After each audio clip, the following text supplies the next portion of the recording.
Welcome to SN channel. ఇకపై contract ఉద్యోగుల regularise చేయలేదని హైకోర్టు తీర్పు ఇచ్చింది. గత సర్కారు ఇచ్చిన జీవో రాజ్యాంగ విరుద్ధం. జీవో 16ను కొట్టేస్తూ హైకోర్టు కీలక తీర్పు. ఇప్పటికే రెగ్యులరైజేషన్లకు నో ప్రాబ్లం, భవిష్యత్తులో రిక్రూట్మెంట్ అన్ని చట్ట ప్రకారమే ఉండాలని ఆర్డర్. కాంట్రాక్టు ఉద్యోగుల రెగ్యులరైజేషన్పై హైకోర్టు కీలక తీర్పు చెప్పింది. రాష్ట్రంలో కాంట్రాక్టు ఉద్యోగులను క్రమబద్ధీకరిస్తూ జారీ చేసిన జీవో చెల్లదని సెక్షన్ 10A చేర్చుతూ 2016 అప్పటి ప్రభుత్వం తీసుకువచ్చిన జీవో 16ను కొట్టివేసింది. క్రమబద్ధీకరణ నిమిత్తం 1994 చట్టాన్ని సవరణ తీసుకొస్తూ సెక్షన్ 10A చేర్చడం సరికాదని, ఇది రాజ్యాంగ విరుద్ధమని పేర్కొంది. కాంట్రాక్టు కింద కొనసాగుతున్న జూనియర్ లెక్చరర్లు, డిగ్రీ లెక్చరర్లు సర్వీసుల క్రమబద్ధీకరించడాన్ని, ఇందుకోసం జీవో 16 ద్వారా తీసుకొచ్చిన సెక్షన్ 10A సవాలు చేస్తూ పిటిషన్ దాఖలయ్యాయి.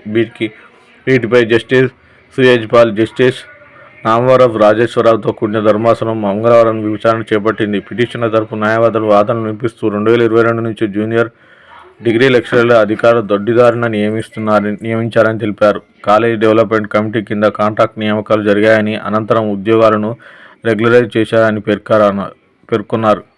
ఈ పోస్టులకు ఎలాంటి నోటిఫికేషన్ జారీ చేయలేదని, అర్హతలు పేర్కొనలేదని చెప్పారు. ప్రభుత్వానికి లేదని చెప్పారు. మరోవైపు ప్రభుత్వం తరపున లాయర్ వాదన వినిపిస్తూ పునర్వ్యవస్థీకరణ చట్టంలోని సెక్షన్ 101 కింద కొత్త సెక్షన్ చేర్చే అధికారం రాష్ట్రానికి ఉందని తెలిపారు. ఉద్యోగుల పరిస్థితులు సహా అన్ని అంశాలను పరిగణన తీసుకొని ఒక్కసారి ఇలాంటి నిర్ణయం తీసుకున్నట్టు చెప్పారు. ఇరు పక్షాల వాదన విన్న ధర్మాసనం వాదనతో విభేదించింది. క్రమబద్ధీకరణ అనుసరించి విధానం ఆమోదయోగ్యం కాదని తెలిపింది. చట్టబద్ధమైన నిబంధన ఉన్నప్పుడు వాటికి సమాంతర మరో భిన్నమైన నిబంధన చేర్చడం సరికాదని ఉన్నది. రెగ్యులర్ అయిన ఉద్యోగులను కొనసాగించాలి, రెగ్యులర్ అయిన ఉద్యోగులను తొలగించాలనే ఆదేశాలు ఇవ్వలేమని ధర్మాసనం తెలిపింది. ప్రస్తుతం కేసుల ప్రకారం క్రమబద్ధీకరణ జరిగిన వారిని తొలగించి పిటిషనర్తో నియమించాలని ఆదేశించాలని ఉందని, అయితే వాళ్ళను తొలగించాలని ఏ ఒక్క పిటిషన్ను ఎవరు కోరలేదని పేర్కొంది. చట్ట విరుద్ధమైన నియామకాలు జరిగినప్పుడు నిర్ణీత గడువులోగా నిర్ణయం తీసుకోవాలంటూ ఎంఏ హమీద్ వర్సెస్ ఏపీ కేసులో సుప్రీంకోర్టు పేర్కొందని, ఇక్కడ క్రమబద్ధీకరణ ఉద్యోగులకు 2009లో నియమితులయ్యారని, దాదాపు 15 ఏళ్ల పైగా సర్వీసులో ఉన్నారు.